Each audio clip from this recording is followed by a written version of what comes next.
male chauvinist.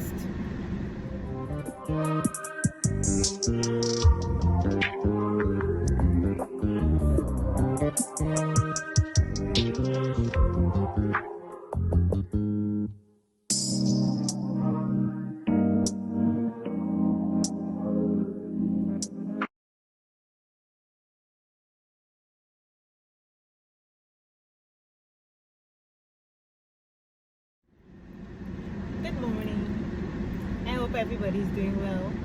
I woke up this morning at around 3:30, so I feel just a tad bit lethargic, but I'll be okay. I'll be okay. I woke up. I'm an early riser, actually, and I'm also a morning person because I like to start off my day with, positive thoughts and so on. So I wake up, I do some meditation, have my morning devotion, and so on. At 4:30, I get out of my bed at 4:30. But this morning, because I've been running around all week, I didn't get a chance to watch my favorite shows. So I decided to watch my favorite shows. I watched, there's this whole thing, Kanye is trending again. Oh my gosh, I can't with him. He released his new video, I think a few weeks ago. And Easy, I think the name of the video, the name of the song is Easy. I'm not too sure. But now he released the video to the song. Coincidentally, on the day that the judge granted Kim her single status. So she's now returned to Kardashian. She has dropped the West name. And he released this video. Oh my gosh. It is both disturbing and cringy. He has, allegedly, it appears as though he has Pete Davidson's head, his bloodied head in his hand, and he's burying his head. I think he buried his head. Kanye is off his rockers. I just can't with this guy. I know, I was watching something. There's this YouTuber named Lovely T TV. She did a whole thing on Kanye and from the inception with him and the Kardashians. And he played a relevant role in their lives in terms of them becoming this visible. I mean, they already had their shows and so on, but Kanye put them out there, gave them their style, kind of like made them into the people they are now as it relates to them visually. So I do believe he feels a bit disgruntled, and he feels he's bitter because she has chosen someone else and it's not someone who looks like him, and it's like this person is going to benefit from his work. If you understand what I mean, sometimes the psyche, people's way of thinking, it's a lot of ego going on. So when you see these things and these antics, it is reminiscent of someone who believes that they invested a lot and now they feel that their returns, so they're not getting what they anticipated. It is just sad. And I think this thing is going to continue, like I said in one of my videos, until he does something stupid. Anyhow, I also watched Married at First Sight. Well, I'm only going to speak on OlajuEGOTISTICalwon and Katina. OlajuEGOTISTICalwon, honestly, OlajuEGOTISTICAL, I have come to the realization that OlajuEGOTISTICAL is a chauvinist. He is a male chauvinist. And he is also in between misogynistic, because this whole thing about her cooking and the cleaning and him making a whole big fuss about them not cleaning together after their friends left. Sir, you don't have kids. What mess could have been made that if someone had to clean up with you? If you're saying this is a partnership, just clean and zip it.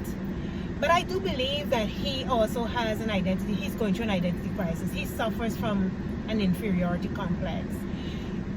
why I'm saying he's a chauvinist, he's giving me the chauvinist energy, it's because he keeps harping on the fact that he wants her to cook and to clean. And what kind of confirmed my thinking is because of the fact that he has never dated a black woman. I'm not saying that to say that, you know, black women are exceptional or whatever. I'm just saying that it seems as though he's very intentional, like he chose these people, these white women, because he feels, that is my opinion again, he feels that that he's better than them, or he has like a God complex, if you understand what I mean. And they're going to allow that to, you know, manifest in whatever way. Because of how I'm saying this because of how he keeps going back to this nonsensical, ancient way of thinking, and I think it's deliberate. He wants to break Katina.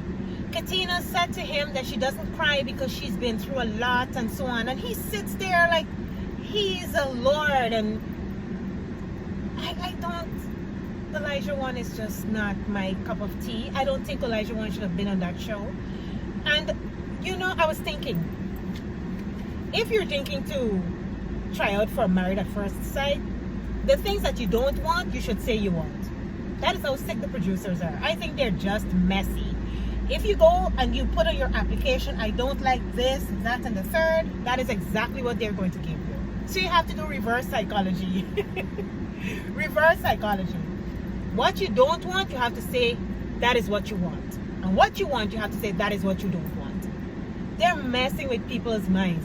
This is just crazy. It's all for entertainment, and you're using people's real life experiences for ratings. But these people, you know, sign up for this. I don't know if they knew, but there were shows before. You saw how the producers move. They've seen it. They know how they move. They have an idea. It is not. It's messy. It messes with your psyche, and OlajuEGOTistic is just a prime example of why you shouldn't be on that show. And you know, just try dating on an app or go to a bar or someplace. Just do it differently. I mean, Married at First Sight is not a bad idea, but they're finding all these people that are not good fits, and there's a reason why. Because like I was telling my friend the other day, because you know, she was saying they don't vet them properly and so on. I said yes, they do, but remember, if they were to find everybody their right fit, then the storyline would be boring and it would be predictable. So they don't want a predictable, boring storyline. So they have to manufacture chaos, bring in these people that they know have all these, you know, existing issues, and put them on the show. It's just for ratings. Anyway, I have a few things to do today. I don't have a whole lot of deliveries. I just wanted to talk to you about that because, you know, I watch my shows. That helps me to de-stress. So when I would have had a packed week and so on, I go to my shows. Anyway, I have a few things to do, like I said. And I also try to makeup hack. I was going out the other night and my girlfriend was at my house.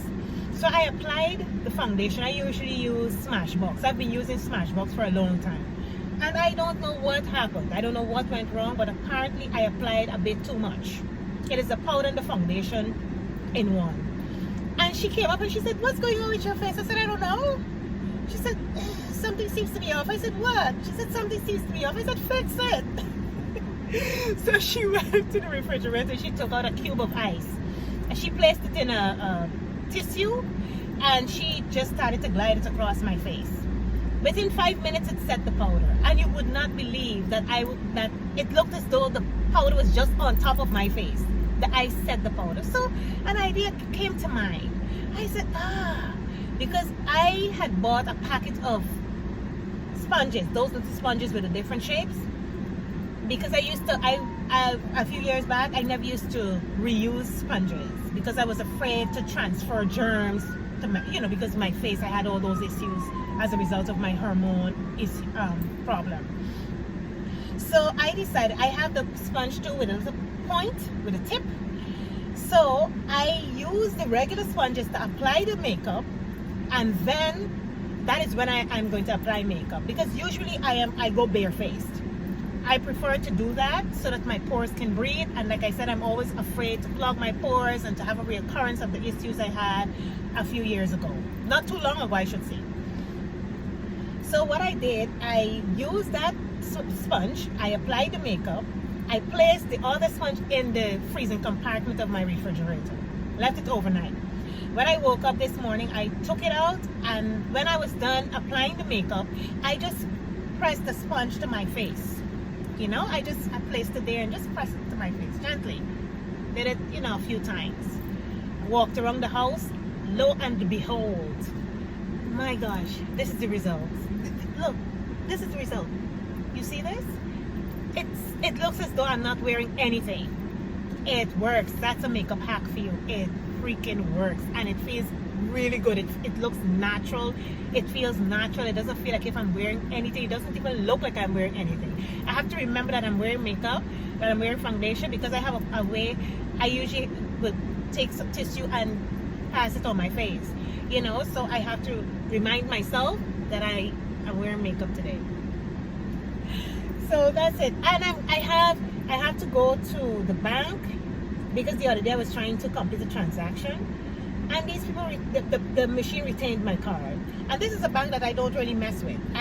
My salary used to go into that bank when I was employed with the government, and in 2019 they took a whole lot of my money. I was not adequately compensated. They compensated me, but I did not get back all of my money. And then the other day I met a guy who is a manager at the bank, and I was explaining to him what had happened to me. And he was saying, oh, why didn't you go to the central bank? Why didn't you call me? I said, listen, I kept going back and forth. I was back and forth with this bank. Nobody advised me that I could have sought recourse from the central bank. You should have told me that, you know. So because of that, I don't really mess with the bank. I only deposit money into my account if I have a business transaction to complete. And it's not a whole lot of money that I deposited. So I called the bank this morning, and one of the employees there told me that the machines, apparently there was a glitch in the machine, so it retained the cards. That bank always has an issue, always has an issue. So that is the reason why I don't mess with them, because they're not reliable, and I don't know, they're just not my cup of tea. So I have to go down to the bank, get back my card, and then I have to redo my registration for my business, because the time has expired and the grace period that they gave has already passed, just by a few days. I was so busy I forgot to renew my registration, but that is not an issue. So I'm going to do that, and I'm waiting for my friend. So I decided to just do a little, you know, catch you up on what has been happening. But that is it for me today. For today, I have to go pick up my sister too, and then I guess while I'm in the bank, I don't know what she has to do, but that's it for today. Just stay out of trouble, all right?